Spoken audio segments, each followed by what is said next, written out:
नमस्कार शेतकरी बांधवांनो, तुम्ही पीएम किसान सन्मान निधीच्या 23व्या हप्त्याची आणि नमो किसान सन्मान निधीच्या 9व्या हप्त्याची वाट पाहत असाल तर हा व्हिडिओ तुम्ही शेवटपर्यंत बघा। त्याआधी तुमच्या सर्वांचं स्वागत आहे आपल्या माझी माहिती या युट्यूब चॅनलवर। मित्रांनो, आता नमो किसान सन्मान निधीच्या आणि पीएम किसान सन्मान निधीच्या दोन्ही हप्त्यांचे पैसे एकत्रित शेतकऱ्यांच्या खात्यामध्ये जमा होण्याची शक्यता वर्तवण्यात आलेली आहे आणि त्या संदर्भातली ही माहिती देखील समोर आलेली आहे। शेतकरी मित्रांनो बघा, पीएम किसानचे 2000 आणि नमो किसान सन्मान निधीचे 2000 असे एकूण मिळून शेतकऱ्यांच्या खात्यामध्ये 4000 रुपये जमा होणार आहे। हे पैसे कोणकोणत्या शेतकऱ्यांना मिळणार आहेत, किती तारखेला मिळणार आहेत, हे पैसे मिळण्यासाठी शेतकऱ्यांना काय करावं लागणार आहे, सविस्तर माहिती या व्हिडिओच्या माध्यमातून आपण समजून घेण्याचा प्रयत्न करणार आहोत।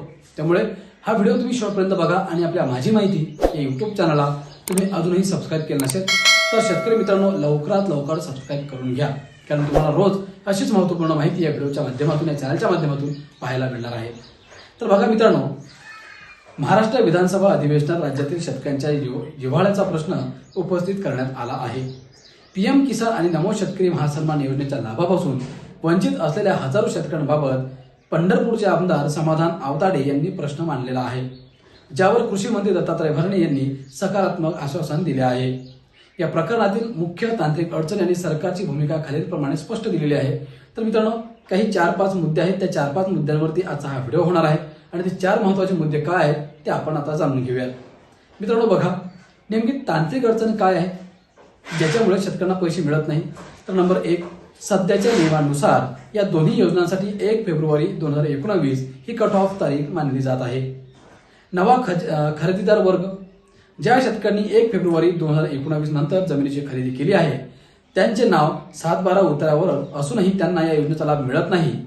वारसा हक्क, वडिलांच्या निधनानंतर ज्यांच्या नावावर वारसा हक्काने जमीन चढलेली आहे त्यांचा लाभ मिळतो, मात्र नवीन खरेदीदारांना नियमावलीमुळे डावललेले जात आहे। कालबाह्य निकष, ही तारीख ठरवून आता 5 वर्षांहून अधिक काळ लोटला आहे तरीही निकषात बदल झालेला नाही असा मुद्दा आमदारांनी उपस्थित केला। नंबर 2, कृषी मंत्र्यांची विधानसभेत मोठे आश्वासन। मित्रांनो, कृषी मंत्र्यांनी नेमकं आता कोणतं आश्वासन दिलेलं आहे ज्यामुळे शेतकऱ्यांना फायदा होईल? तर बघा, आमदार समाधान आवताडे यांच्या प्रश्नाला उत्तर देताना कृषी मंत्री दत्तात्रय भरणे यांनी स्पष्ट केले की आर्थिक व्याप्ती महाराष्ट्रातील शेतकऱ्यांच्या खात्यात आतापर्यंत 21 हप्त्यांच्या माध्यमातून सुमारे 39,000 कोटी रुपये जमा झालेले आहेत। केंद्राशी पत्र व्यवहार, 2019 नंतर जमीन खरेदी केलेल्या शेतकऱ्यांना पात्र ठरवण्यासाठी राज्य सरकारने केंद्र सरकारला अधिकृत पत्र पाठवलेले आहे।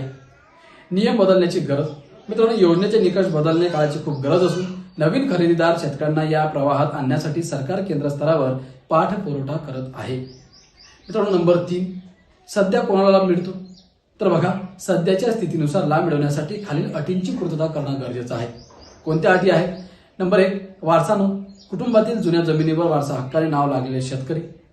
ई-केवायसी, ज्यांचे आधार प्रमाणीकरण पूर्ण आहे। नंबर 2, लँड सीडिंग, 7/12 उतार्यावरील जी माहिती पोर्टलवर लिंक असलेले आहे त्याच शेतकऱ्यांना या योजनेचे पैसे सध्या मिळत आहेत। आता चौथा आणि महत्त्वाचा मुद्दा, भविष्यात या योजनेमध्ये काय बदल अपेक्षित आहेत किंवा काय बदल केले जाणार आहेत?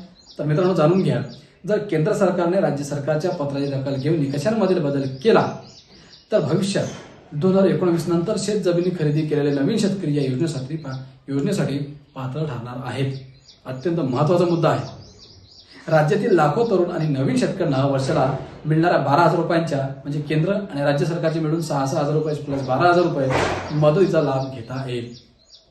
तर मित्रांनो, ही अत्यंत महत्त्वाची माहिती आपण व्हिडिओच्या माध्यमातून समजून घेण्याचा प्रयत्न केलेला आहे।